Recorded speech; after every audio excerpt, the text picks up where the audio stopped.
Hi. I work with my name is Radu. I work with a company called Stratium. We're located in Buffalo. We were part of an operation was in Los Angeles for a while. We're at the stage where we're moving from an R&D facility on black soldier fly larvae toward industrial pilot.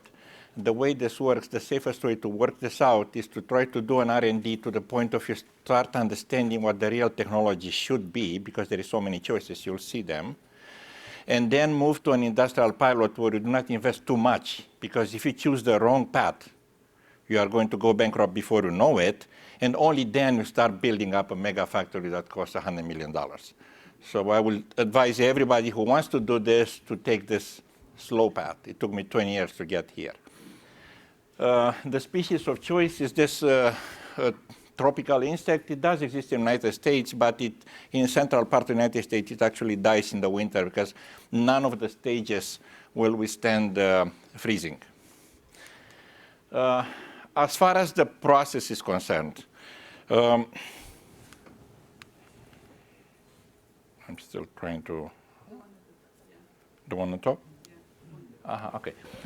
As far as the process is concerned, you take about 1,000 kilograms of food waste.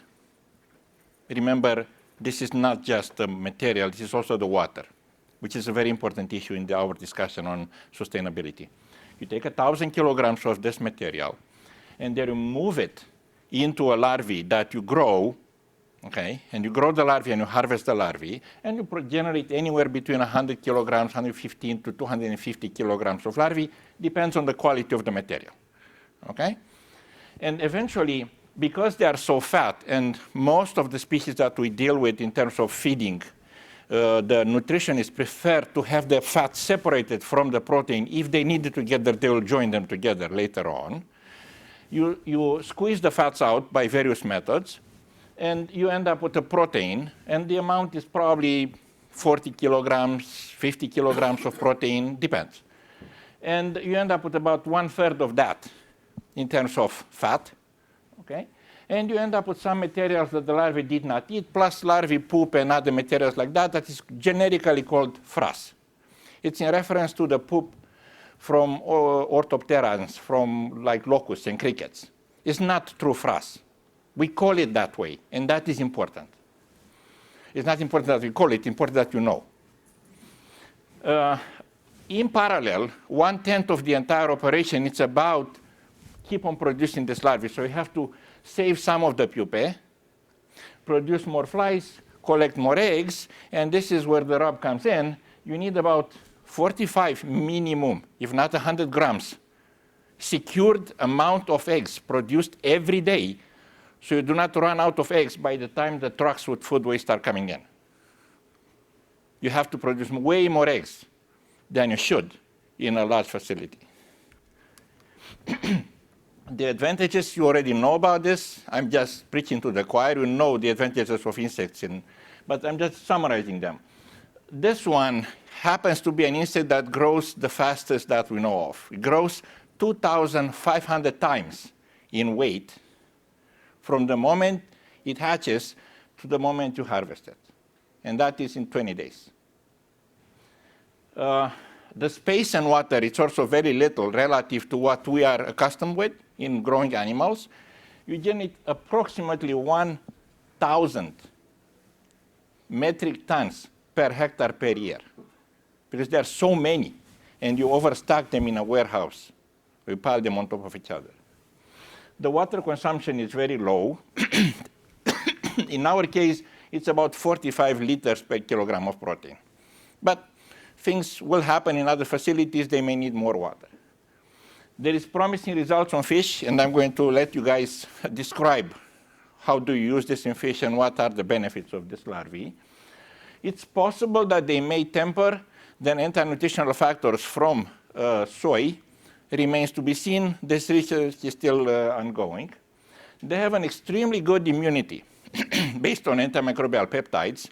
It's a very unique way of tackling immunity. Those are membrane disruptors. And there is two advantages of this.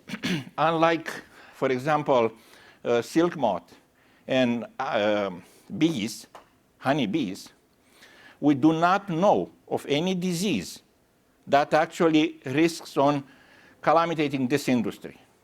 Probably because of this, probably because the industry is new, we do not know. But they're very efficient at producing antimicrobial peptides, which may also benefit the fish health.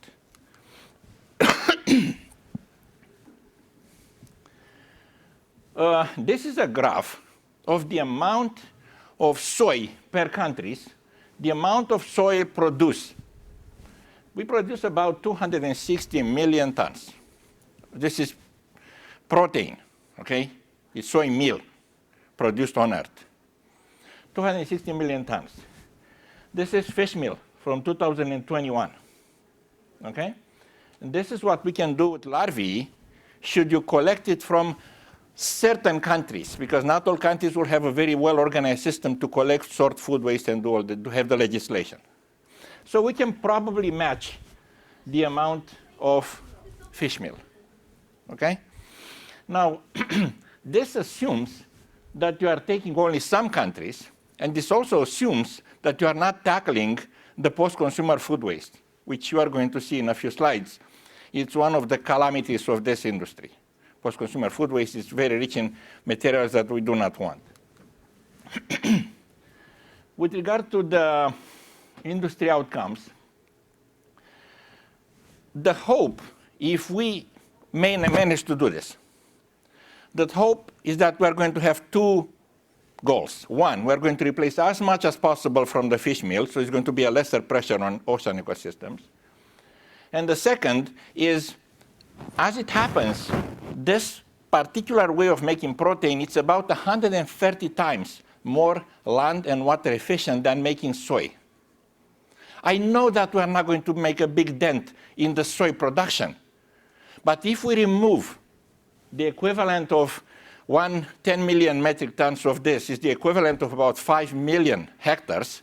If we remove those soy arable lands and move them into corn or something else, so we move from 2.8 metric tons per hectare to 12 metric tons of something that we humans eat, that will be a change. There is challenges, and this is what I was trying to point out in this presentation. I have 2 more slides. There's challenges related to life cycle, to labor involved, the quality of material, the amount that we produce, and the cost of whatever it is that we try to do. What controls the quality? And this is what aquaculturists are always asking us about. When are you going to give us the materials that we need in the amount that we want? Okay. What controls the quality of this process is, one, we refrain from using post-consumer food waste. Because post-consumer food waste carry all these things. They carry pesticides. They carry toxins, mycotoxins, bacterial toxins. They carry heavy metals. They carry derivatives of plastics after you're cooking.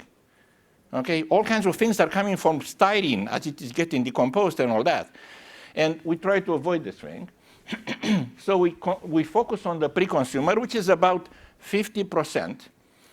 In American terms, every American produces per year 1/10 of a metric ton of this. So this is what you can actually harvest. Okay?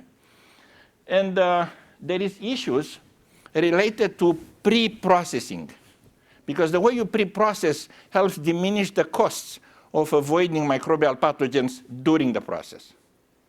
So people do all kinds of things. They dry them out, they freeze them, they ferment them. There's all kinds of methods that you are doing to stabilize this material so you avoid microbial pathogens from being carrying along in the process downstream.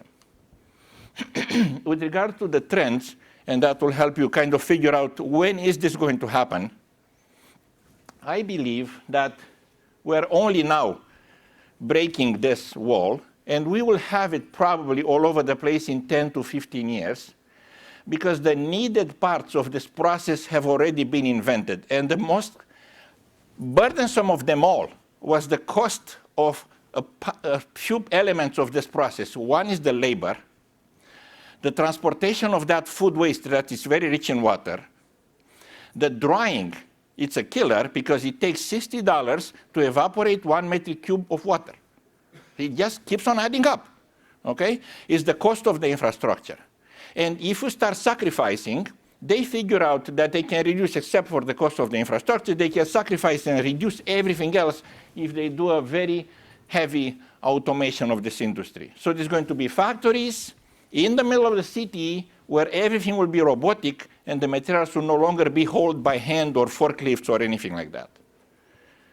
Because for every kilogram of protein that we need to create inside the factory, you have to move about 100. Either because the food coming in moves into a fermenter, moves out of the fermenter, gets chopped, gets transported, the larvae gets holded. Thank you. The larvae gets holded. So there's going to be a lot of mass that has to be moved around. We figure out that the mass transfer, once you are in an automation mode, it's actually little relative to the cost of everything else. So we don't mind having conveyor belts, robots, moving things around. What we mind is the labor. Okay, we have to totally collapse the money that has to be put in this labor. Production levels are still small. We're waiting for the legislation to catch up. We don't have a good legislation that confines this industry. To give you a measure of production level, there is 2 factories in Los Angeles nowadays. One that processes between 8 and 10 metric tons a day, and one that is planned to process between 40 and 60, 40 and 80 metric tons a day. Los Angeles alone produces 4,000 metric tons of this material every day. So we are nowhere near, but the automation already exists. My guess, 15 years. So start counting your eggs. Probably in 15 years, those factories will be all over the place. And there is a lot, and this is my last item. There is a lot of effort that you are going to see, and I will caution you that not all of it has merit, because this industry is so strained. Investors are asking for the money back. Producers, they cannot make it. They make it at $7 per kilogram. They cannot sell it. They cannot grow it. They cannot sell it. So suddenly everybody says, ooh, what about I extract chitin and produce chitosan? How about I use frass to feed fish? How about I make fertilizers? How about I make this and that? So it's going to be the whole cohort of things you are going to hear about what else can be done to alleviate this burden. Well, thank you very much. Any questions?